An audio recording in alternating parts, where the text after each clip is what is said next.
Yo, what's good? Welcome in my house. This is the first episode.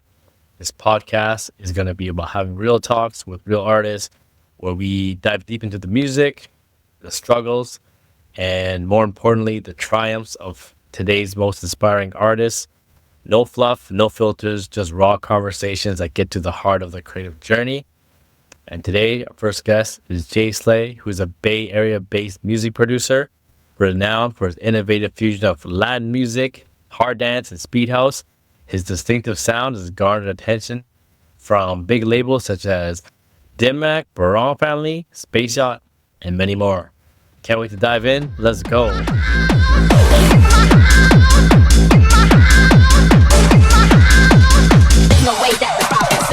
What's good, bro? How you doing? What's up, man? How are you? I'm good. I'm good. We got Jay Slay, Latin hard dance king in the house. How you doing? Laying hard dance in the building. Is that the new merch? That's the new merch right here, dude. So I have a Mayan calendar on the jersey, and Oh, that's fresh. on the back side we have Latin hard dance. Casey. Yeah, that's clean, bro. Yes, that one should be coming out sometime in April, I believe, something around in there. But yeah, for those people that don't know, basically I'm combining hard dance and Latin music into one genre, and that's where Latin hard dance comes from. So yeah, so we're trying to go to the originals like aspects of it, where we make not only remixes but a lot of original music. So really push the genre forward. Yeah, that's fucking amazing, man. Like combining those two different styles and it's like going back to your roots too. I really love that. Yeah. Did yeah. you, Oh, when did you start doing that? Because I don't think you were doing that when we first met, right? yeah. So you know what? Actually, it started happening after we went to Ultra. Oh, I yeah. can actually pinpoint the exact moment where like I was thinking about it already. So when that year we went to Miami, it was Ultra what 2023, No, 22. 22. So yeah, so Ultra 2022. We go to Ultra and Latin house is like everywhere in Miami. It's in all the clubs. It's in I all remember that. restaurants. It's like while you're walking down the street, you couldn't escape Latin house music, and everybody was making it. And I was like, "Yo!" I left Miami having this urge to produce Latin music, and so what I ended up doing is I started like looking into my own route. I was like, okay, so obviously this music resonates with me. So how can I make it a little bit more my own and my upbringing? So it's really a clear perception of who I am as a person and my background. That way I'm not just like, oh, this is kind of cool living, but it was more like, okay, so let's look at what I grew up with. And for me, most of the stuff that I grew up with is like cumbia. And so I started dabbling and making cumbia music. And then I was like, yeah, this feels good to me. It feels really authentic. And then, yeah, that's pretty much how it all started. Although I was already making some like remixes to it, that's where the originals started like forming together. Yeah, for sure. And like, how many other artists are doing that right now? You know what? There's probably a handful of them. I know Dioro is like at the forefront, right? Obviously, he doesn't really rep. So the difference, I guess, between branding is it's just branding, right? Because the sound is there. So Yep. I branded Latin hard dance because I really want people to know that when they hear my music, that's going to be like, you're going to hear like hard kicks and like those hard dance elements are going to be there. And it's not just going to be basic, like, oh, this is just sped up like Latin music. Like, that's not what I want from, Yeah, for sure. other people keep it really simple.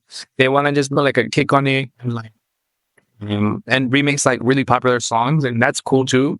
Cause like Yeah. those are great weapons to play in like at festivals and stuff, But It's like K-pop. yeah, kind of like that, but like in Latin music. And some people that's what they're doing. So like I can count maybe like 10 producers that are doing it, but Dioro is definitely like the forefront of it. There's Lil Duties. Junkie Kid used to do it, but I think he's moving on to somewhere else. But I know Carnage is doing like Latin techno, which is really fucking cool. There's this song, I can't tell the name of it, but it's so sick. Like it has Spanish vocals and it has like a kind of like a reggaeton vibe, and all of a sudden it goes to techno. It's really cool. Is it Gordo track or is it Carnage track? It's a Gordo. It's a Gordo track. Damn, you gotta send me that line. Yeah, I'll send it to you. But yeah, basically, like it's a bunch of it's not a lot of people. It's only a few, and some people already moved on from this, But I feel it's really important for me to pursue it, just from like the interactions that I get from people in the crowd when I play shows and stuff. Like everybody's super happy to hear it, and sometimes like I'll be in places like Boston when I played in Boston, man. Like I was really scared to play it there, There's been times where Why? I'm really scared to play Latin hard dance in certain places because I That's don't know. because the crowd's different. Yeah, like I won't know the reception, Like Yeah, so I don't know if you guys ever been to Boston. Have you been to like Boston up there? It's a lot of like mostly white people, yeah. I haven't been there yet. So yeah, it's like mostly like either white people. You have a little bit of like Asians and some black people, but Latinos are not abundant where they are. They're like, I think we're mostly Puerto Rican. And so I was like, man, I don't know if this like Latin music is gonna work at this festival, right?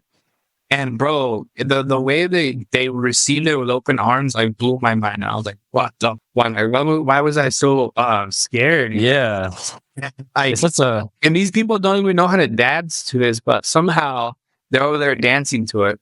They're just like making up like their own like dances to it. It's really amazing to see like anyone can just vibe to it. yeah. I think Latin music is almost like universally people can get down to it because even when I was in Asia and I would play like some Bad Bunny remixes that have like the original beat in it and then it goes into like something harder, people like really vibe with it. So Yeah, overall, it's just a really like groovy and catchy thing that people can get down to, right? Yeah, I'm starting to notice that, like, especially playing around like different parts of the US, like starting to notice like I can play it and not be scared because people are in a vibe to it. Like if you don't vibe to Latin music, then I don't know what the fuck you're doing. You know what I mean? Yeah, Like, something's often your internal metronome if you don't like yeah, Latin like something music. is wrong with you. You're the problem. Real, I will say one of the scariest moments that I've ever had as a DJ, especially with this music, right? So I went Yeah. back to the motherland in June, like 2 years ago. I went back Yep. to the motherland, went back to Mexico for my first time ever doing a set there. And there I was really scared. There I was really scared because, In the homeland. right, like we're in it, like you can't fake it. Yeah. See, like if this is not genuine to you, people are gonna know, Yeah, because they'll know. that's their daily life. You can't fake it. And so I was like, damn, like I don't know, how they're gonna take it. Like I don't want them to see me as like some like American poser because I'm not Mexican to them anymore. I'm American. Yeah, you came from America to play this show. Yeah, it's weird. Like they're like, oh, he's American. I'm like, no, I was born in Mexico, bro. Like, what are you talking about? It's like, yeah, but you're Yeah. not. So like, I'm not Mexican enough to be Mexican, but I'm not white enough to be it. So, but yeah, great. I was so scared, bro. And luckily, it was fucking amazing, dude. I was like killing it. I was like, fuck. So Yeah. play my music. I remember seeing those videos and I was like, yo, where the fuck is this? You're like, this is in Mexico. I was like, damn, that looks crazy. Yeah, dude, it was fucking crazy. Shout out I'll Be Loud. He runs a brand down there that really goes for like originality. Be Weird. The brand name is Be Weird, Be Original. And yeah, he does a really good job of throwing events over there. I think he had a show out with either like 4,000 to 5,000 people. And it was in the middle of like a bullpen, bro. It was fucking crazy. So like imagine where like, you see the bulls like fight and shit. Yeah. Yeah, basically. Well, that's where it was? Yeah, it was in the middle of fucking dirt, dude. It was fucking crazy. And like he had Damn. house like LED walls. And then so they had the ground where it was all like dirt. And then they had the stands and it was full of people, dude. It was fucking crazy. I got pictures from that set and then you can like clip them here, whatever. But those pictures, like, I'm like, whoa, what the fuck? Like, I can't believe I was like playing for them. Yeah, it looked insane, man. That was What about last you, year? bro? Tell me about one of your times where you saw super fucking nervous or scared. fuck my whole first year of touring, bro. Really? Yeah. I think because I'm a naturally pretty shy person, which is kind of weird that I'm starting a podcast, but it's just a challenge that I want to get over, you know, is having like being able to be like very articulate and like talk fluently. And even when I was DJing, people was weird that you want to be a DJ and you're shy. I'm like, I like playing music, you know, but when I got to bigger crowds, like if I'm playing 1,000-person crowd, I was like, damn. And I used to kind of like just DJ and just like really be in the zone. Right. And one of my best friends was like, yo, you need to like interact with the crowd more. Yeah. And I was like, I know I do, but I have to get used to it, you know? And that's one of the reasons I started wearing shades. Yeah. Well, I was like, the reason I started wearing shades is not because I was like trying to hide behind the shades. Yeah. But it was mostly, look, for me, I saw I think it was Skrillex, bro. And I saw Skrillex and I'm like, yo, he makes it look so sick. Like when he comes on, he just looks like he's not afraid of anything. You know, like he looks like really confident. And Carnage too. I was like, yo, like he looks sick. Like I want people to come in. It's like, damn, this was wearing shades. Like they're gonna either think you're a dick or you're sick. You know, no in between. Yeah. So yeah, so you always wear shades. Always wear shades too. Shades gang, bro. It's So like you don't remember like one story where you can tell us like where you were like, fuck, dude, I'm gonna shit my pants. Like I don't know what to do. damn, I think the first Asia festival I played. The one with all Thailand. of the LED screens? Yeah, the one with the Egyptian stage and like all the crazy pyro and everything. Because that was like the first time I played overseas for a festival, and I didn't know how they're going to take it. I knew I had a lot of fans in Asia for Speed House. I didn't know how it's going to go over. So you can tell because the recording of that set is on YouTube. And probably the first 20 minutes, you can feel like I'm not as loose. Right. And then once I kind of get more into it, that's when I start going on the mic more, and I'm like a little bit more loose with it, and I'm like, I'm like a little bit more free in my movement, not so stiff. You're so yeah. Yeah. In the beginning, because the crowd was weird too. I don't know why. Maybe this is a thing over there. People are like shy or whatever, but like at American festivals, people go straight to the front right away. Right. There is like, I'm like, I can see there's a couple thousand people here, but like there's like a huge gap from the front to like the middle of the room, and I'm like, why is nobody coming to the front? And Alert played after me, and he had to go in the mic and be like, yo, you guys don't be so shy, everybody come closer. Yep. Because there's like a 10 feet gap where nobody was entering except for like a couple people, and then like people started to come closer, and I'm like, that's weird. I don't know if people do that. Did they listen to our? Yeah, everybody ended up moving up to the front after. They're all funny. Yeah, that actually happens. I mean, that happens at like smaller shows here. I know happens in Arizona. Like, yo, what the fuck are you guys doing? Come to the front. Yeah. And then people are like, oh shit, like he's not gonna bite us after all. Like, let's go. Yeah, for real.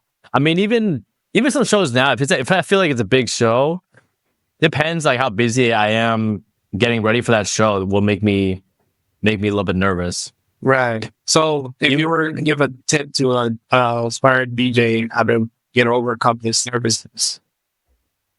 I don't drink, so I don't have that like crutch anymore where I can like rely on alcohol to calm me down, because I feel like if I'm gonna drink, I'm not gonna be on top of everything, especially if I have like media guys and all that stuff and specific things I want for my set. But I would say just breathing practices, bro. Like before you go on, maybe get like 5 minutes to yourself where you can really slow down your breathing and like visualize your set going the way you want to go. Like, visualize everything as much as you can about it, and then just go do it. Because once you start, after like the first 10 minutes, 20 minutes, that's where you kind of get into your flow, right? It's always the first 10, 20 minutes where you're anxious and you have an intro and you don't know how the crowd's gonna be in the beginning, and then once you get into the flow, you're like, you're DJing now. So I always say, like, I learned this the hard way many times, but basically, if you have an intro, just put it on fucking Ableton instead of trying to mix it live, because otherwise you're gonna be tripping out up there with the first transition. Like, make sure your first transition is super simple and like something you can do with like your fucking eyes closed, you know? That way Yeah, you get the feeling of like, oh fuck, like yeah, this is what I do, this is what I've been doing, and I'm confident up there. It was funny because they were asking me backstage in Arizona because I just got I played Arizona, right? yeah. My photographer was like, hey, are you nervous? Are you scared? And I was like, honestly, like I do feel like some butterflies here. But like that's normal. Like if you so I've heard before where people say like if you don't feel that, then you probably should stop doing what the fuck like you're doing because the passion is gone. So I feel like you Yeah, should feel some type of like nervousness, but not fear. yeah, So here I go, like, yeah, I'm not scared, whatever. You know, like, you know, I told them like, you know, I do feel like a little bit of like butterflies, but it's normal. And so one thing about me when I play, I don't like to go up there and like stand there behind the DJ 5 minutes before my set starts. Like that bugs the fuck out of me. Like, it really does. So yeah. one of the things that I like to like, I literally wait until like if I'm going down at 11, I'll 10:59 I'll start like thinking about walking up, you know? That's just who Yeah. I am. And I think I was Space Stations was someone that I saw do that. And I was like, dude, he looks so sick. Like he didn't come up. He looked sick up there. So I was like, yeah, I'm doing it. So Yeah, yeah. now I know it's hella late. Like even if I'm a minute late, I'm good. It's okay, you know? Yeah. Yeah. And so I'll plug in and start smashing. So I start walking up 10:59. My set's at 11. I look into my pocket where I get my USBs, and the USB I needed is not there. No, Yeah, no. bro. And then I told the guy it was DJ Magic. He's up there. I'm like, yo, like play whatever the fuck you want. Like I need to find something. And he's like, really? Like, yeah, bro. Just fucking do whatever you want. Like just have fun. And so like I'm looking everywhere, but all these pockets that have my USB is not there, bro. And so like I start running around the whole venue, like trying to find it with my fucking phone, my flashlight. And then by the grace of God, bro, somehow I found the USB in the green room. And it was so blended in because it's a little gray one like this. Yeah. And I wasn't gonna find it. Literally rushed to the stage and I fucking made it. And I was like, damn, dude, I got so lucky. And I was actually like super scared. For the first time, I was like, damn. So like I told my photographer, I was like you jaced me, bro, because now I was really scared. Yeah, bro. It's a Crying. DJ's worst nightmare. Yeah, it is. But you're right though, you know, about the drinking part, because if you're drunk, you can't really solve it, you know, and then you're gonna end up having a bad show. And at the end of the day, the people who are paying for your show are gonna be the ones that are paying for your decision and for your set. So you're not giving them the best performance that you're able to give them. Yeah, 100%. I used to drink a lot before shows, and I've been like over a year sober now. But I noticed that when I'm sober, I DJ way better. I can think a lot clearer. I can think quicker, especially if I have like, if I have a videographer and photographer, and there's like specific stuff I need. I'm more on top of it, right? Because when I was like drinking, I wasn't even really thinking about that stuff because I'm just like, buzzing. I'm in the zone DJing, right? And they'd be like, "Oh shit, I forgot to like call this guy for this specific thing," right? Right. That was like earlier on when I first started touring, and then after a while, I was like, "No, I don't need to drink anymore." And if you don't need it, for me, it took a while. Took a while for me to really accept the fact that I couldn't do it sober. As weird as that sounds. Yeah. But I'll be like, man, it feels so weird to be sober up here. And for me, hearing that, like saying that, I was like, yo, something's wrong, Like this is the way that I'm supposed to enjoy like, sober, of course, and then it became the opposite. And so I was like, yeah, like, this is not how it's supposed to be. And then it took maybe like 3 shows for me to get used to doing it sober. But then after that, it was fine. I can do it sober. I prefer to do it sober. But sometimes, like, obviously, there, like, somebody wants to take a shot, I'll take a shot. But I'm not trying to get fucked up performance sets. How long has it been now? Have you kind of implemented that?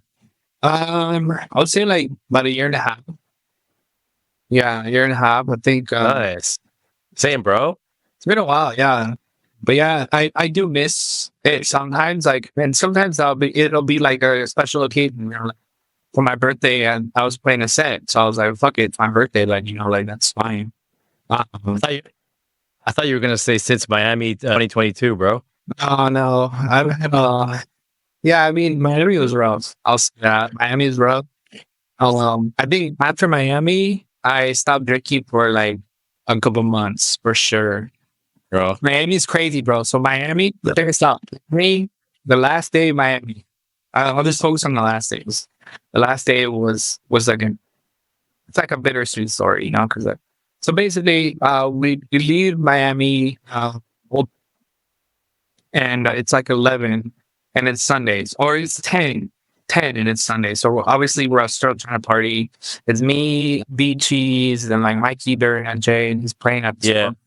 And I was like, oh, let's go. I want to support my boy Mikey, And I'm like, sick, let's go to this club. And I didn't drink that day because I had a really shitty, like, other 2 days drinking. So like, so we Yeah. get to this club, and we all have shorts and shit because it's hot. And the lady at the front was like, yeah, well, you guys can't get in with the shorts, so you have to go back home to change. And I was Oh. like, I'm always playing in an hour. Yeah. You can't make it back and forth. Like, the traffic's crazy. You'd be like, well, can let you guys in, but you have to buy a bottle. And I was like, bro. Well, how much is the bottle? It was like, oh, it's like, I think it was like $300, $400, whatever. Yeah. We're already here, and I convince people, like, yeah, do it, but I'm not drinking, so you guys have to help. And so we get the bottle, and with the group, I'm walking around the club, like, trying to find people that I know so that they can help me to, like, finish this bottle. Help you drink? Yeah. Yeah. And I'm like, dude, I'm not drinking today. Like, I have a flight at 6 in the morning. I can't. And so I'm like convincing certain people to take these shots and stuff. But in the end, I kept getting poured up, dude. This fucking this fucking waitress kept coming up like, hey, let's take a shot, let's take a shot. And I was like, fuck. And by the time I knew it, I was fucked. Yeah. Bro. And so I got hella cut. And then I remember I told Beat Cheese before all this happened, I was like, yo, my flight is at 6. So like, if you see me too fucked up, you have to like Send me home. send me home, like, please. And so I don't know what happened. At 4 in the morning, this fool sends me home. He invited me to a taxi. He's like, get out of here, get out of here. And so he sends me home. And then I go home and get my stuff. And then I make it to the airport with like 15 minutes left for my flight. Like, he totally saved Damn, bro. He saved my life. Because if I would have fucking like have to buy a new flight, I would have not done.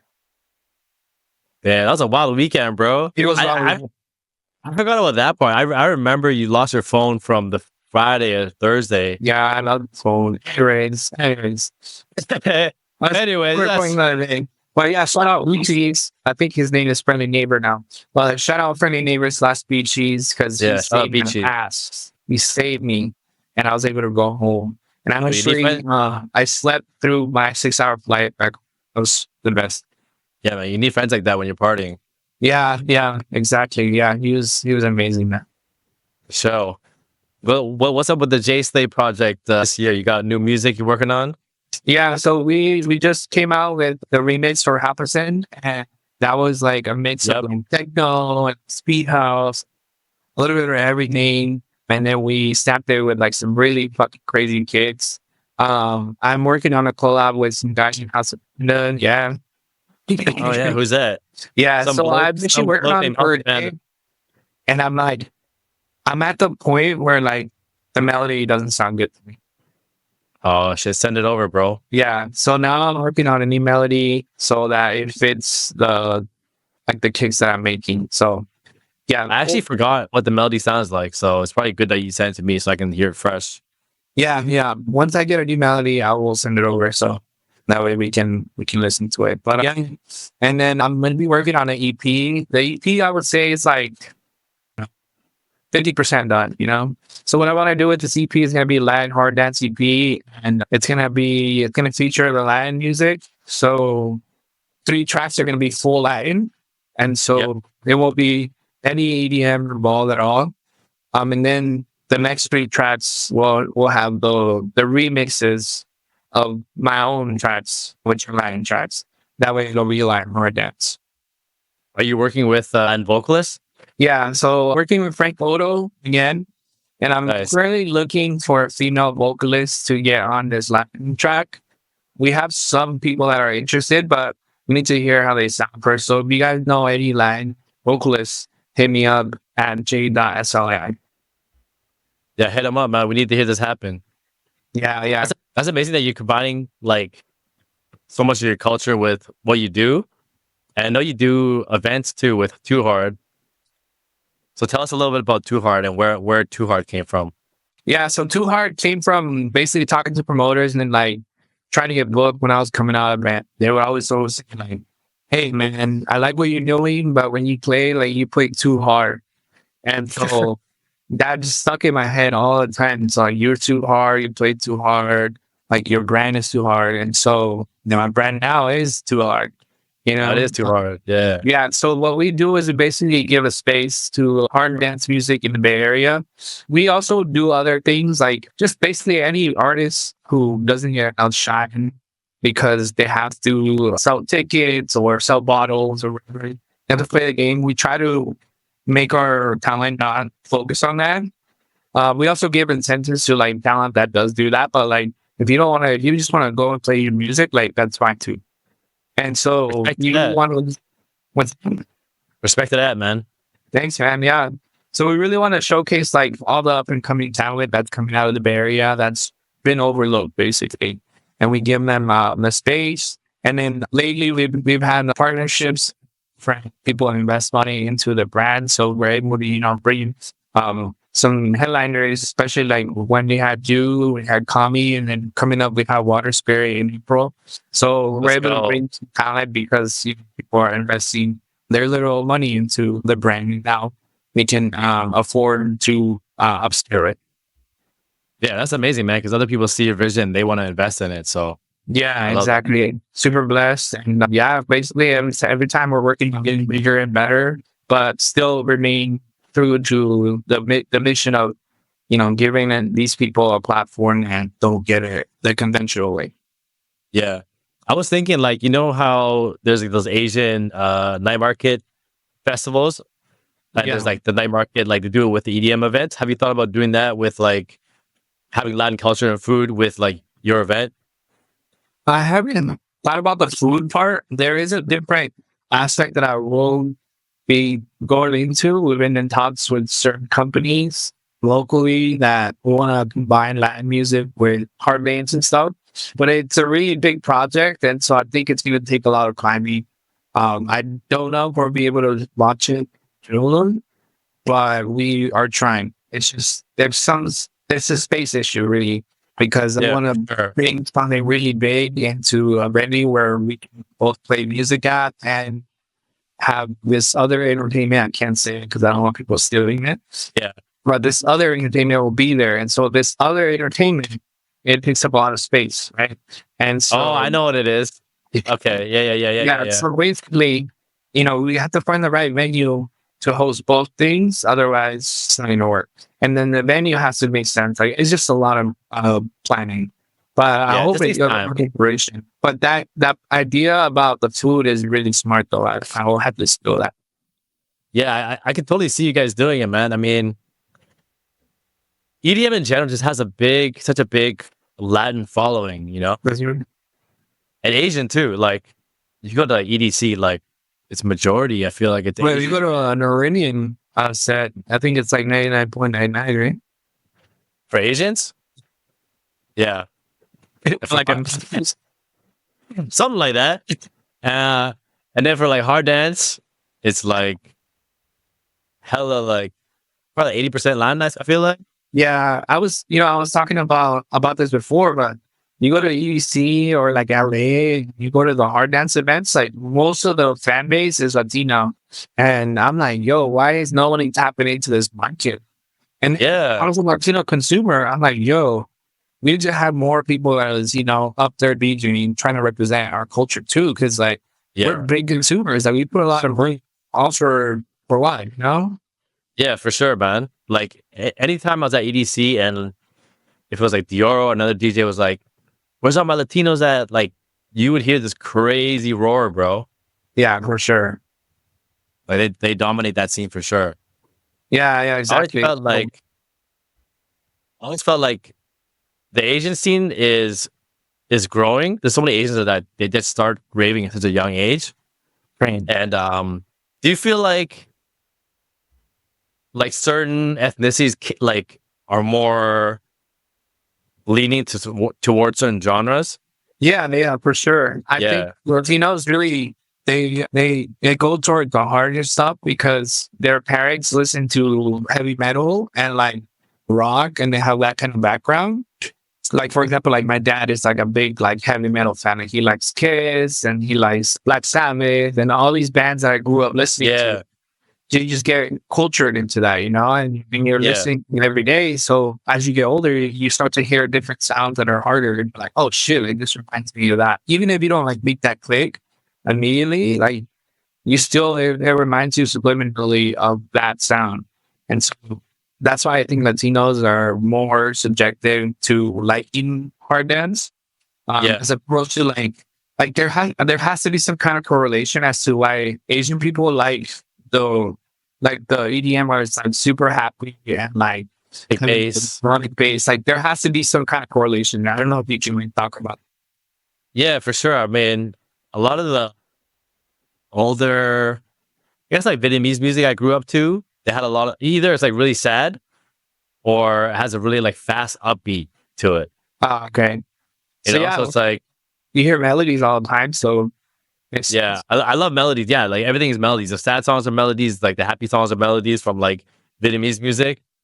And in Chinese music too, you kind of see this all across like different Asian cultures, right? The same kind of like theme is very melodic, or emotional music. So it makes sense like why a lot of these young kids are very into like future bass and melodic dubstep, and even like speed house, where it's like has like melodic element to it, or has like a Euro dance element to it, right?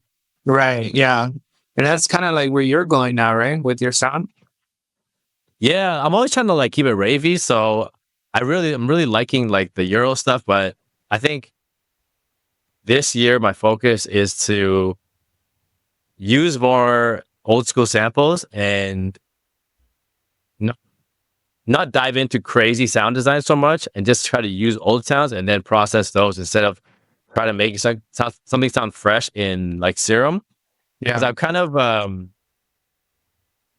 don't know what to say, but kind of getting over like the really digital sound. Like I like things that have this old school texture to it. Like it's not from this generation, but you can process it and make it sound fat. You know? interesting. So you're like focusing a lot on sampling this year. Yeah, yeah. I was spending too much time on sound design, and I feel like it's fun still, but I'd rather take samples and try to flip them and see what I can do with it. Yeah, yeah, yeah. Because sometimes I get so stuck on trying to create the perfect sound that you lose sight of the whole. Yeah, I remember like listening to this Joyride interview, and he talks about how he loves sampling so much and why he does it.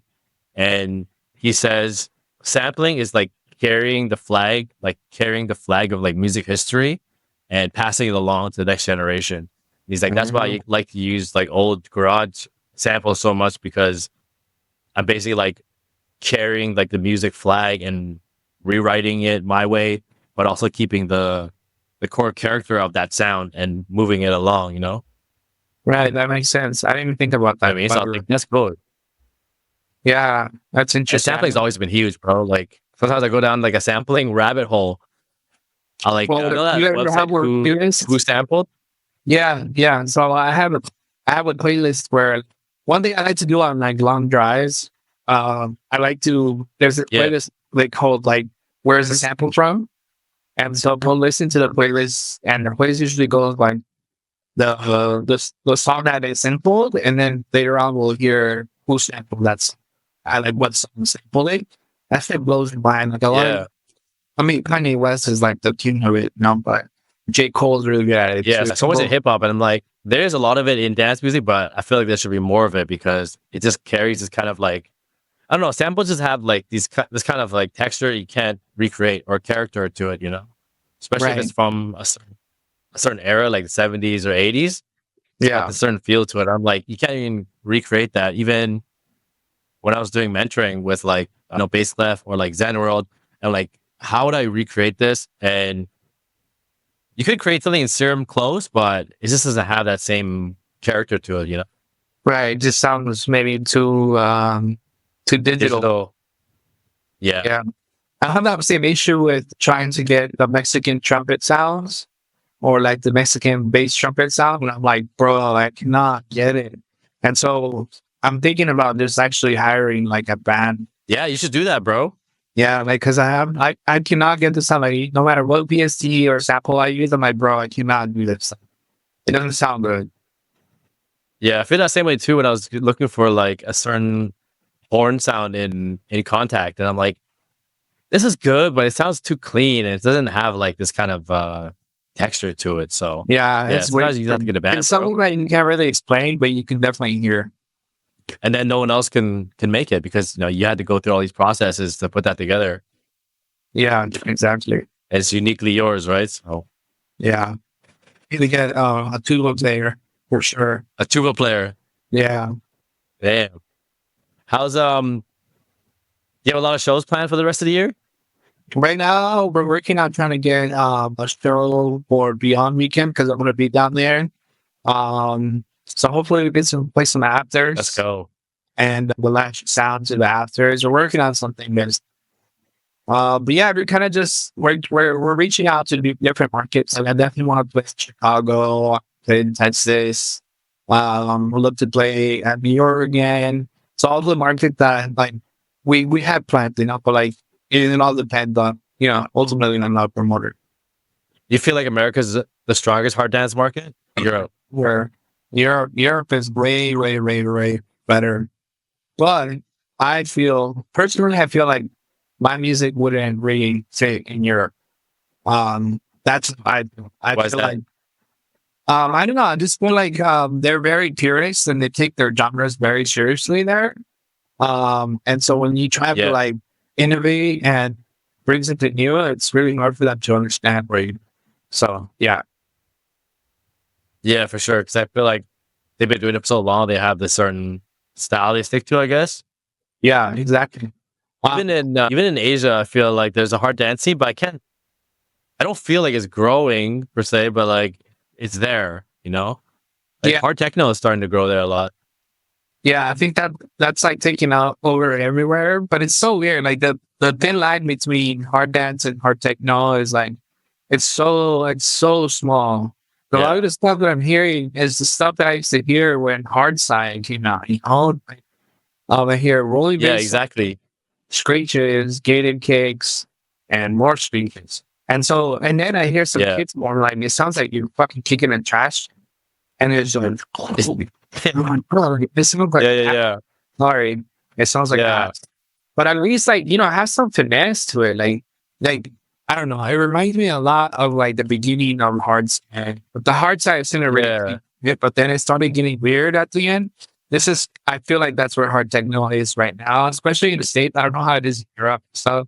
Because I know they're like again, they're more involved, right? They're more cultured. Yeah, in like the the Europe States- hard techno is very like that's like real hard techno, I feel like that's very different sounding than just a Exactly. kick. That's hard. Yeah. Yeah, and here, like sometimes I'm like listening to because I have to like stay with the trend. Like I want to incorporate some hard techno stuff in my music, Yeah. right? So I'm like, okay, like how do I do this the right? And that's what I kind of want to do with the Creed remix that I put out. I was like, okay, so how do we do this in a way where we're still showing, the J-Say brand and sound, but we're not conforming to hard techno. That's kind of what I do. I just wanted to show people like I can do it too. I just rather not, And so there's like a drop or two, and I added like rave stabs because they're like super popular right now. I was like, look, you can do it too. But yeah, I'm not a fan of the garbage kicks or trash can kicks where it was like. Really, it's not like you're kicking a trash can or like using it with a hammer and all of a sudden like get a really high pitch like screech. Not a fan of it. Like you guys need to try harder. Develop your own taste, use some cooler kicks, but that's what I feel. We need a kick processing contest. Like a a versus, but it's just kicks. I do that, and I'm sure like I'd be down for that. But yeah, like there's some really fucking talented people out there, and I'm like, now they're like, oh, maybe I should do hard techno. I'm like, no, dude, like stick to whatever the fuck you were doing because that shit was good, you know. And so, but it is scary though. The market gets scary because I don't know if you knew, but Wasteland is actually losing a day of hard dance to hard techno, and so a lot of people Oh, are wondering like, what does this actually mean, right? For hard dance, the industry. you know, that's very interesting because I was out at this like hard techno rave this past weekend, and I was talking to a guy there, and he's like, "Man, like I never really got into techno until it became like this kind of techno, you know." He's like, because the hard techno now feels like it's all these things combined into one, and people just call it hard techno when it's like not what the original hard techno definition was, and they feel like it's just like Psy, hard dance, and hard techno, maybe a little bit industrial, all in one, you know? Yeah, yeah, I definitely I agree because right now people don't really know their genres as much Especially as the young kids. yeah, like they just hear a screech and a kick and they're like, oh shit. And it's like, no, actually that's probably like industrial and they blend it or something else. Or like I used Yeah, to learn baseline, right? So that's actually hard side, but people don't even know what hard side anymore. They never really like get to yeah. like issue. It kind of gets like lumped into the same thing, and I feel like that is like a good and bad thing at the same time. Like, what do you think? Well, here's the problem. So the problem is the good part. Oh, let's go with the good part first. Yeah, So it's a good thing because now more people are having their eyes up, right? And exactly. so if you are able to kind of catch a buyer and say, hey, well, shit, let me hop on this trend real quick. You could trick someone into listening to hardstyle because you did it right. And that's one way that you can benefit, like all these smart dance artists can benefit from the boom of hard techno. The bad part is that when talent agents and like, booking managers are looking into booking people, a lot of people who are doing hard dance are going to be overlooked because they're not really labeled as that or they don't want to be labeled that. And so what ends up happening is we end up losing like potential bookings to these people that are coming in the industry and like taking bookings pretty much from like, especially what's happening at Wasteland where they're losing a day. So you just lost like 15 bookings that could have been you know what I mean? Yeah, for sure. Damn. I'm afraid. Here's what I'm afraid of. I'm afraid that they're downsizing BaseCon and it's going to be a side stage, and that the Wasteland stage is going to turn into a full hard techno stage. That's within the next 5 years. Damn. Do you That's feel what like do you feel like you can see hard techno, the style of it now going that far and continuing the way it is? I think. I mean, it has to evolve, right? But like, I feel Yeah. like right now it's making so Or, much money for them. Like they're selling out everything. but what does it evolve into? It's going to evolve into hard dance.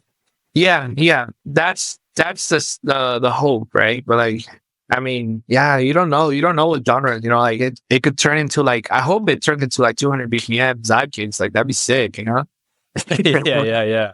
But They go real fast. yeah, exactly. The way to with hard dance music is like once you start going up in speed, like it's really hard to slow down. Yeah, for sure. I mean, Yeah. I think I've noticed it I in felt your that sets, way. bro. I've noticed it in your sets, bro. I know, bro. I'm starting to go a little faster too. Yeah, That's you're the like, motto, oh, right? 160 is nothing. Let's go on 60 BPM. Yeah. Now I'm ending off at like going base at like 175, but Oh yeah, man. shit, 200 coming soon.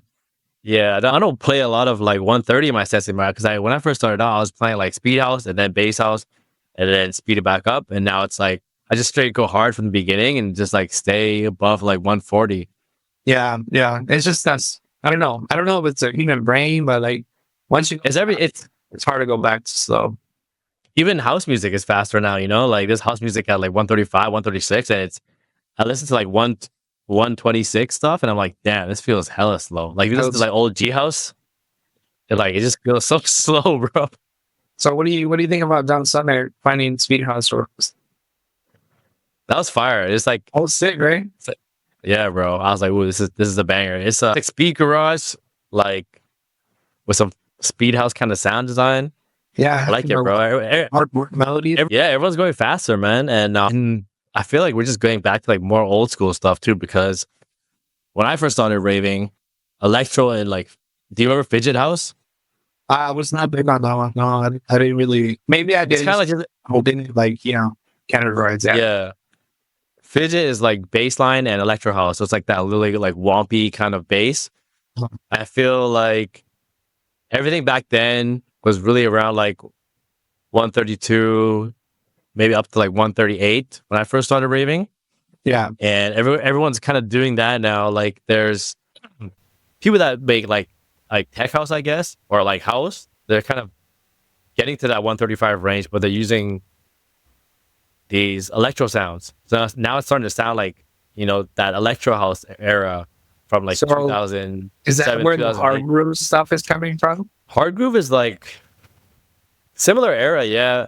Like when I was growing up, I wasn't really, I didn't even like look into hard groove. I was listening to like hard house, Yeah, like and I that's had never heard of it, so I was like, "Yo, this shit's tight! Like, what's going on? Like, it's a sick bass line, and like, yo, this is tight. What is this? yeah, Well, in hard groove, I'm like, holy shit, what the fuck? This is sick. yeah. Because I feel like it was an old thing, but it wasn't that popular back then. Like Oh, UK hard house was very big. yeah, I'm not sure about hard groove, but that shit sounds really cool and really funky and really fast. I like it. Yeah, shout out to Faja. That's Hard his groove, thing right now. hard groove. Hard groove.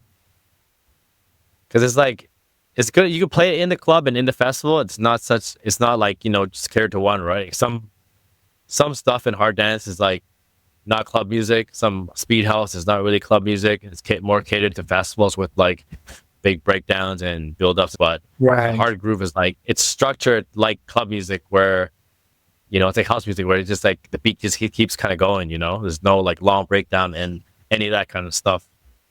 Yeah, that makes sense. Yeah, that's cool too. Hard groove is definitely creating a lot of noise up here in the Bay Area too. I started to see it more often. Kind of paired up with hard techno, which is really cool. Oh, Like I nice. said, I don't really hate the movement of hard techno. I'm really protective of like our the work that we put up to make hard Yeah, dance in America, and I'm like, fuck, dude. Like I hope it doesn't like take away.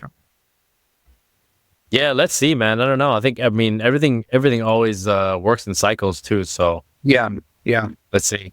yeah. I was talking to Rob G about it actually too, and I was like, what do you think? And he's like, well, he's like, I've seen a cycle before. Like it's not the first time. He's been in the game Yeah, since maybe three. So I was like, yeah. So he's like, genres overlap all the time, and it's gonna just cycle all over. He's like, I've been here before. He's like, the best thing I can tell you is just do your thing and do what feels good to you. do you think cycles will happen faster now that people have a shorter attention span? Yeah, that's a really good That's point. something I thought about. Yeah, so I mean, I don't know if you've noticed, but a lot of songs nowadays are like a minute 30 seconds, and it's fucking Yeah, crazy, bro. Like it's I've no insane thinking about. I've noticed, bro. I hear like a banger on All New Dance, and I'm like, shit, is it done already? And I have to go back. Like, fuck, I wanted to hear more of that. Yeah, and then I guess it's kind of cool because you're like, oh, I'm gonna replay it, and then it becomes like a thing you play all day. Yeah, But yeah, I mean, I noticed that. Like, I noticed like it's hella short, and it's because they're catering to like the attention span of the current listener, and you're right. I yeah, think the cycles are gonna get faster. yeah. Like, what are we at now? We're 2025, and Big Room was 10, 11, 12 years ago. Are we back at Big Room yet? Oh, that would make it fucking awesome, dude. I miss Big Room so much. But some like hard techno is like Big Room at 150, right? Yeah, yeah, I can see that. I would love to get that era back. Who was your favorite like DJ in that era? So many, bro. Umed Ozkan was really good. What was one that Afterjack. you're like, "Oh, I can't miss that set. Like I have to go to that." Actually, back then it was like Garrix for me, Calvin Harris, because I remember EDC 2014 was probably the best year.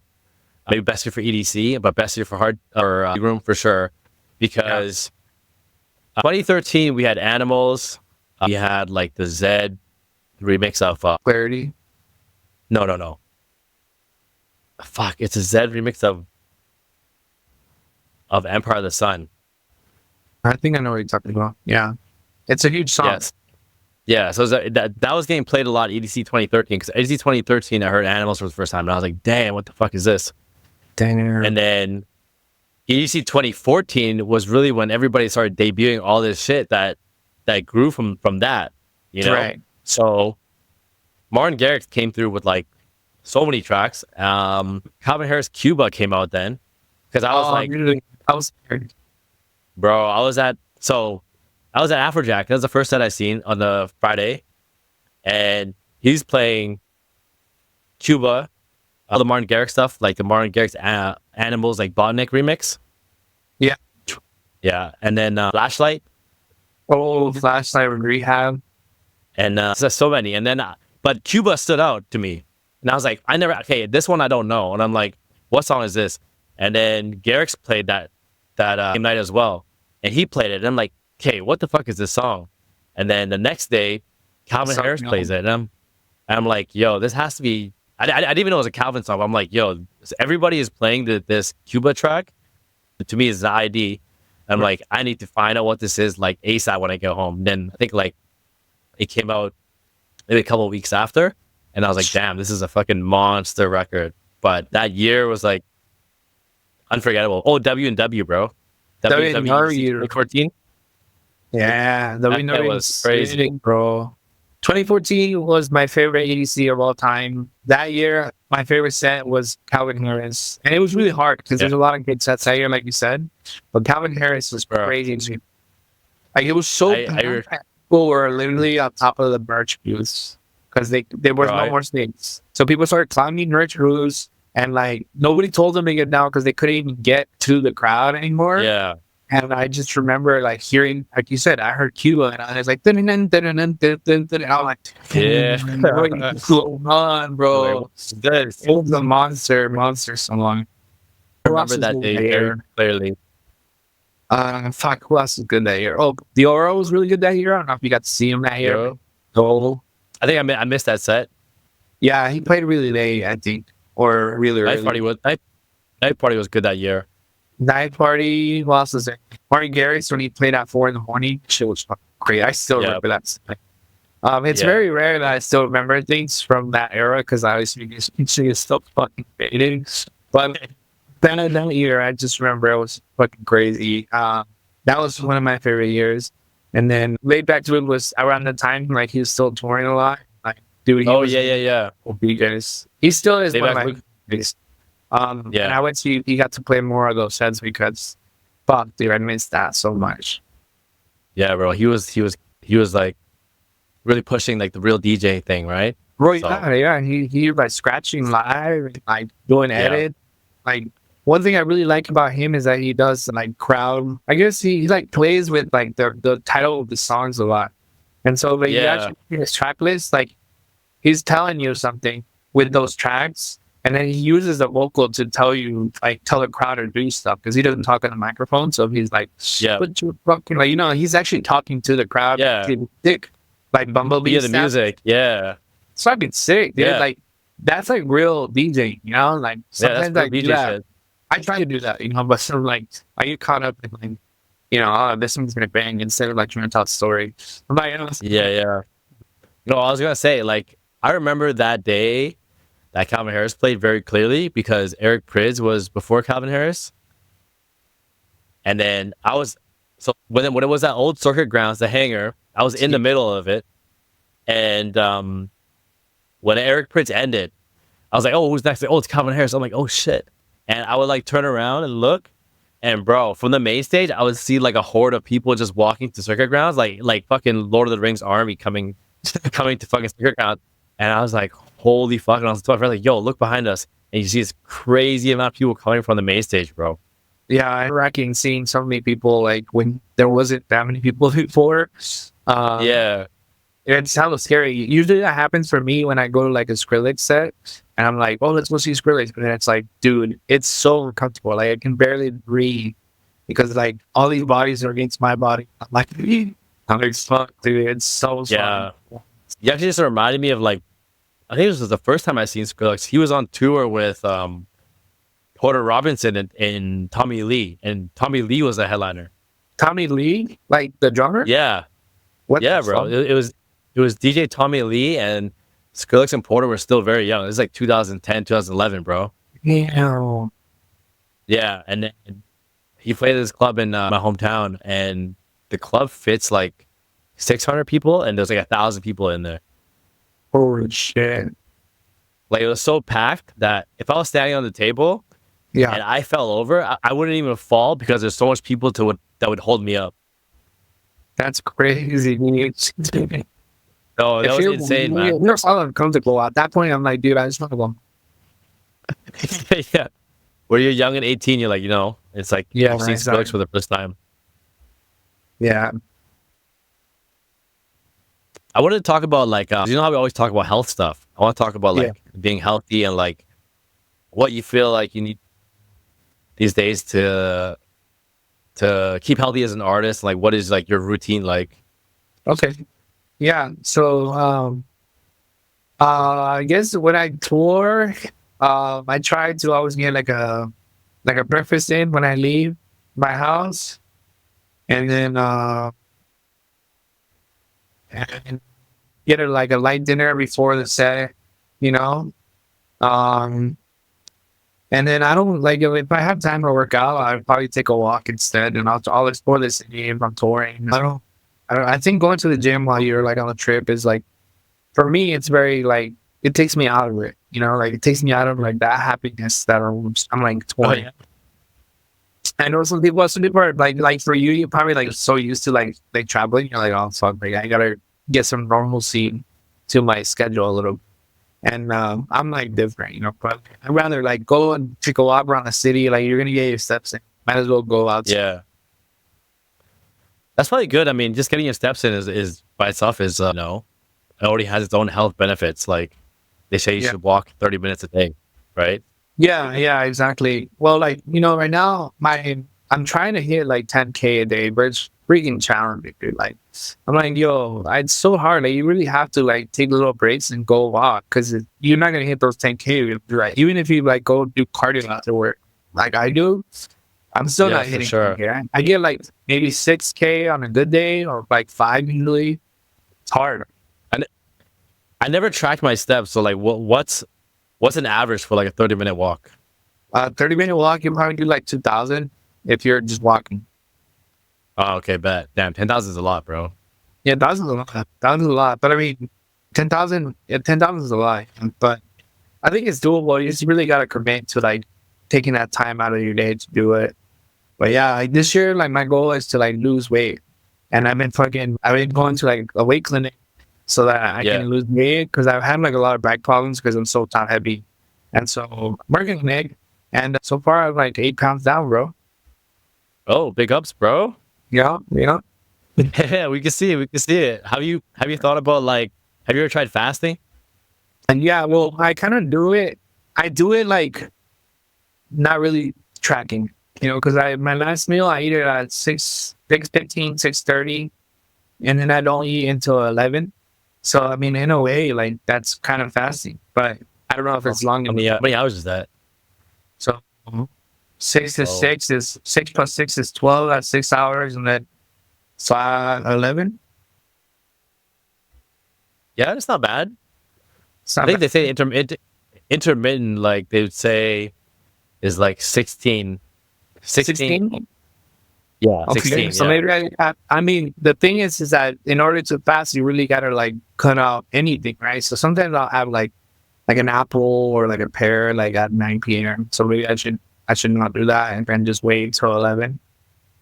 yeah. The reason I brought it up is because that's what really helped me. I went from like 205 down to, well, in pounds, I went down from 205 to I'm like You're like what, like 170 now. Yeah, 165. Yeah, that was I just do dude. 2 meals a You day. weighed 200? 205, bro. That's crazy, bro. That's when I was like drinking every weekend, eating eating, just like fast food, Chinese food Whatever. after I Yeah. eat, and just like I think it really kind of accelerated even when I stopped drinking. Right. Yeah. Yeah. You know what's funny is like I used to weigh less when I used to drink. Used to weigh less.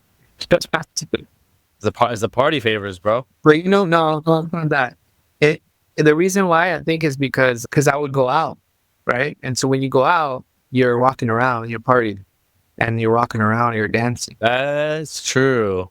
So now I'm like, I stay home. I'm not trying to do any of that shit. So I'm like chilling at You home. find, yeah, that's true. You gotta find other ways to stay active. I mean, I'm gonna bro, fucking buy one like, of those pads, bro. The pads, the walking pads. So I can be chilling at home, just watching movies on my walk. oh, it's just on the ground and your legs are just Or yeah, you ever play VR video games? yeah. I I have don't the have one, boxing but I one, played but it. I always fuck up my back trying to do it. So I chill out. Oh, I thought you were gonna say you're gonna fuck up something in your room. No, I mean, yeah, that's why I only take it outside because inside I have my dog. I'll kick his ass. Or yeah, Your dog by accident, man. yeah, I don't know. Yeah. Which things? Yeah, I know you got crazy stories, bro. You ever have any crazy promoter stories, like good versus bad Crazy boner stories? promoter stories? Oh, promoter You can tell stories. more. You I can was tell gonna tell you promoter boner stories. stories, but nah. Let's see. Promoters. I don't really have a specific pro. Well, actually, I do, but Cool. I have. Okay, let's talk about the worst promotion that you guys can get sucked into it, like especially like up and coming DJs.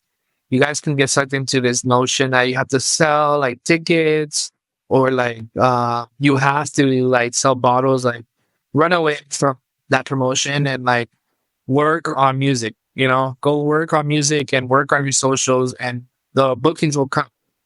You're not gonna have to sell tickets. Like they're gonna believe in what you're doing as an artist. And that's it. That's how I started my career as a DJ performer. I will basically work with this promotion and they say, hey, look, you have an opening at this cool club that you're gonna be able to play this club and that you have to sell like a certain amount of bottle. And I was like, oh, okay, that sounds doable, like I was telling my friends. And so in the beginning, I was like selling a lot of bottles, but then I didn't know that your fan base gets tired of going to that shit every day and spending hella money. So I ended up Yeah, losing a lot of like support that I should have probably just had for my music, and that would have been the best way to go about. So, yeah, those kind of promoters, I feel like every city has them, and they're usually yeah, the way that they promote works, but it works only for a little bit of time, and they burn out, and they end up just leaving the scene for a bit, and then coming back a couple years later. So that's unfortunately what happens with the bad promoters. yeah, for sure. I've known promoters that done like put hella DJs on and give them all 30-minute sets. Yeah, see, that's You know what I mean? thing. Oh, it happens a lot, because you want to get as a promoter, you want to get like as many people promoted as possible. But then it's like Yeah, in that case, like just hire promoters, like get promoters. Like you don't have to fuck with yeah. it in order to do that. So yeah, it What happens is, too. Fortunately, they have promoters that book you and don't even have like any hospitality. Like, can I get a water at least, bro? Like, please. Like, fucking dying in here. You're gonna make me go buy water at the bar? Like, what the fuck's going on, bro? like it's like drinks at the club, you mean? Yeah, like I don't want drinks. Like I don't care about Yeah, drinks. Okay, you can provide a rider. Cool, whatever.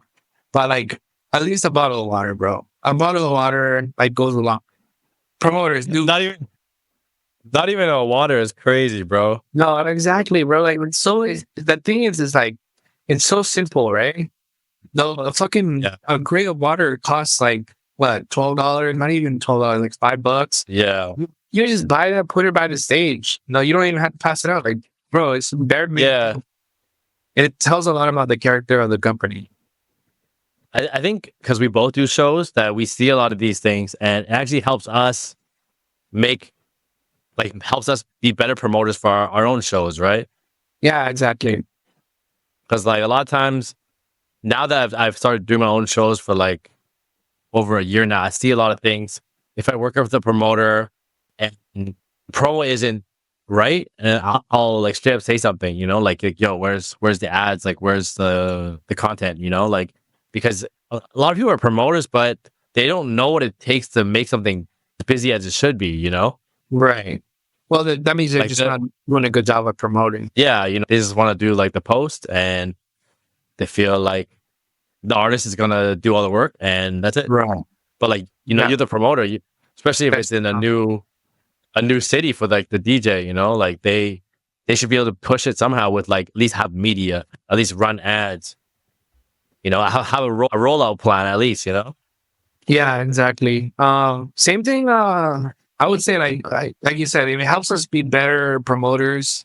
Um, on the back end, like what I learned from every time I play a show, I'm trying to learn like how did these people get here, because that's gonna help me be a better promoter. Or like you said, hospitality is asked, like make sure never to do that, because now when I host a show, like I have bare made water. You have to have water, even if like, and then like let's say like we work on a fee with someone, make sure you get everything they want from their writer at least, because they're working with you to give you like that deal. Like you better cater to them as much as you can, because otherwise, like that's you're not doing your job on that end. One Yeah, thing for sure. though that you mentioned about promotion, I noticed labels though. Labels are the same. Labels are the same.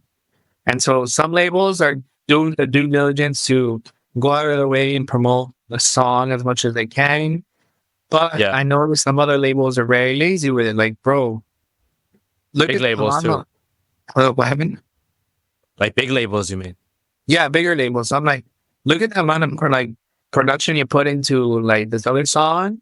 Of course, they're like a bigger artist, right? But like, it shouldn't the disparity shouldn't be as big, and like they should definitely like, if they're gonna be a big label, they should be pushing every song like it's big. Yeah, for sure. I feel like that's the thing with big labels these days too, is that not to discourage like, like newer artists and people listening, but they really want you to have the clout before you even ask them for help, Yeah, And I feel like, well, what happens if you go all in on your own resources and whatever you can do, and you build your clout? Do you need the big label anymore? yeah, yeah. I was thinking about it Right? the last time we talked. It depends on the label. Like sometimes like the big label is good to have a name so that you can have that under your resume. But in Yeah. reality, they're not gonna make the song bigger than it you already are. Like most of the time you release on a big label, you're only doing it for the resume, because the song you're gonna push the song however you know how to push the song. And it's still gonna get similar numbers to it, maybe a little bit better, but it's not gonna like make you the next Martin Garrix.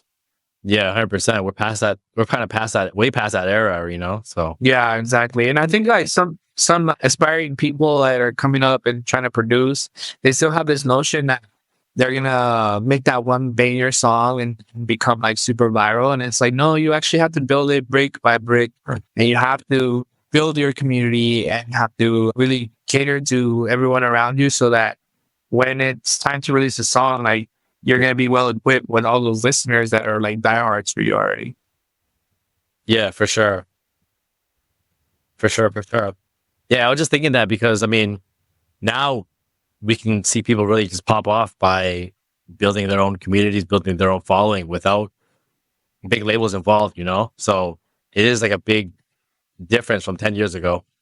Yeah, for sure. Like Lil Texas is a good example of that. Like he built his Exactly. following fucking brick by brick and started making videos and all these viral things, and working on his production, and he was able to do that without like a cosign of like a Q dance or like a bass con right away. Obviously he Yeah. did get Yeah. those labels later, Yeah. but in the beginning it was all him, and so now he's like super successful, and he's doing his thing because he built that community on his own. Yeah, for sure, man.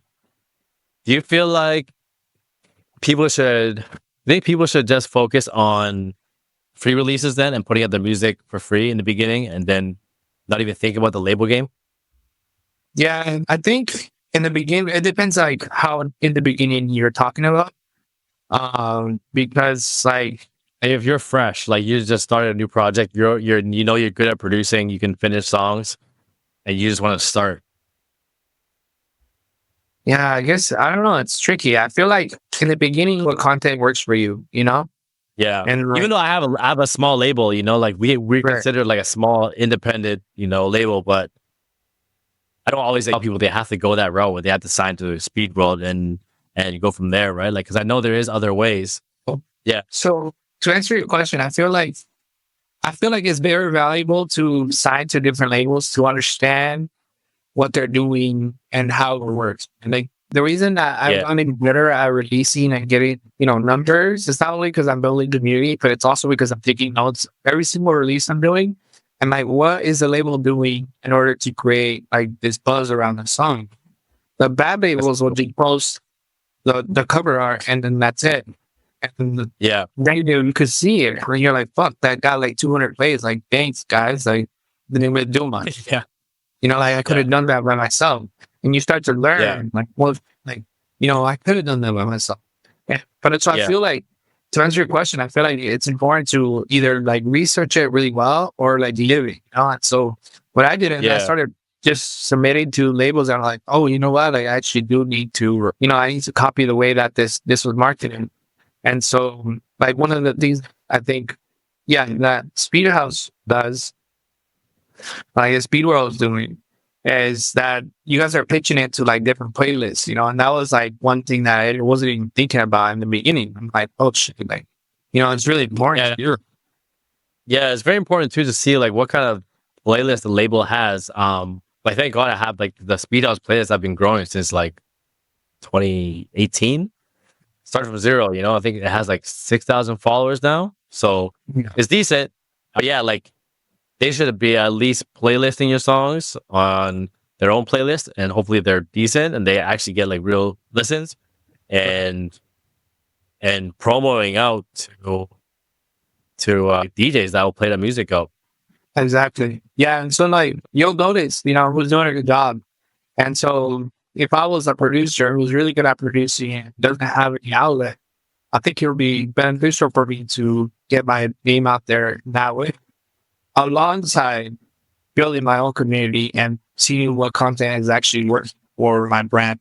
Because otherwise, you're never gonna know. And it doesn't hurt to when I think about labels, I'm like, oh, okay, like this song is pretty much be like it's almost like a gift, you know.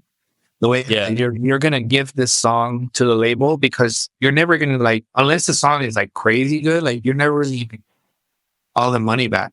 You know what I mean? Like you're Yeah. you're gonna put you're gonna get something back from it, but it's not gonna be monetary. Yeah, exactly. Streaming game is like Pretty, a lot different now, because you can't equate streams to touring. There's people who have like 20,000 monthly listeners and still tour. And there's people that have like, 200,000 plus monthly listeners and don't tour, So yeah, people shouldn't equate, worry about streaming numbers too much. Obviously you want like a record to pop off and do well streaming wise, but yeah, it's not the, end all be all because you can yeah, really that's have like, you can really have like a strong following that just wants to see you at a show and perform, right? But your streams aren't getting like the big playlist ads because those are what's going to get you like the 1 million streams and in that range. yeah. I mean, to tell you the truth, I mean, I booked shows before, right? So there's people with like hundreds of thousands of plays on Spotify. When you book them, they can't sell 5 hard tickets. So it's like, well, what's going on here? You know what I mean? And sometimes they have like a crazy amount of monthly listeners, but you look at their following on Spotify, which you can do on the desktop, by the way, and Yeah. then you see a huge disparity. They're like fucking, I don't know, like 2,000 followers and like 30,000 monthly listeners. Like something's wrong, So Yeah. people really do be lying for the streams. So can't really take that Live. too seriously. Like you Yeah. said, you don't take it too serious. Yeah. Unfortunately, it's a game of perception out here too, right? So Yeah, yeah, exactly. nothing's always as it seems. Yeah, exactly. And sometimes like it's like the artist is the character. Like someone could make, really hard music, Yeah, but they're the most like kind, like gentle person in real life. Oh, are you talking about me? Maybe just I've noticed it. It's like in other people as well. You know, like just like they play like 160, the most aggressive music, but like as a person, they're very like soft and like gentle, kind person. Yeah. And on the other side of the spectrum, you could have somebody that makes like all about like love songs and relationships, and you know they could be in like real life like cheating on their partner or shit like that. You know, so they're not like about what they write about. Right. So Yeah. it's a You're like perception complete game. different person. Yeah, it's all perceptions out here, but I think this era we're moving into where people are appreciating authenticity more, they really want to see behind the scenes what the people are like, is really gonna fix that. Yeah, I think so too. One of my friends was telling me, like, people want to see your struggles. They want to see that you're like a real person. I'm like, fuck, that's so challenging for me because I don't want to give everyone out like my information all the time, you know? Yeah, So like you don't want to be so hard. public, and you know, like sometimes, I mean, we both had struggles, but I never had the urge to pick up a camera and like document that shit. You know, I felt like that was something I had to Like work hide. out in work out internally, and like it was really up to me to face it and get over it. You know, Right. um, I'm like I don't mind sharing like pieces of it with the world, but you know, if I'm not struggling now, I don't want to go back and pretend like I need to document it and recreate it. You know, That'd be kind of funny though. I'm gonna make pretend this happens. I mean, like make a whole fake scene about how like wake up depressed or this and that. Like I can tell people the story and like you know inspire people and help them through their journey. But like yeah, you know I during feel that like time I that's didn't. why this is gonna be like such a good thing for you because you're gonna be able to kind of uncover certain things that you forgot about, and with like your Yeah, guests and stuff, and you're gonna be like, oh shit, like I did go through that, and it's a good time to reflect on your journey as an artist and as a person. yeah, for sure, bro. Like that's one of the reasons I really wanted to start this podcast too. Because well, one because I really wanted to get better at communicating and speaking. Yeah, Like I was never good at speech. You know, I always stuttered when I was a kid. I always slur my words. So I'm like I'm not good at it. So if I just run full force at it and do it, I feel like I eventually will get better. right. And then Yeah, I can talk about the struggles that way. Where you know if I've already felt like I've gotten over that mountain, I can inspire people this way and not have to like you know feel like I'm going through that now or document it or create content for it. Like I can just come out here and talk about it openly and share what I want to share, and if it helps somebody, it helps somebody, right? yeah. I think you will. I think that you're gonna see a lot of good reviews from it, and a lot of people are gonna be like curious to hear more about your guests and yourself more than anything because it's your house. It's in my house. Yeah, I feel like we're both surrounded by very interesting people too, so it's gonna be good. Who do you have? Who do you have? Let's see. Who do you have? Anyone I Uh, know? Christine C Park, she's coming up next. Oh yeah, she's really cool. Yeah, she's killing it right now. Alan, She from around you?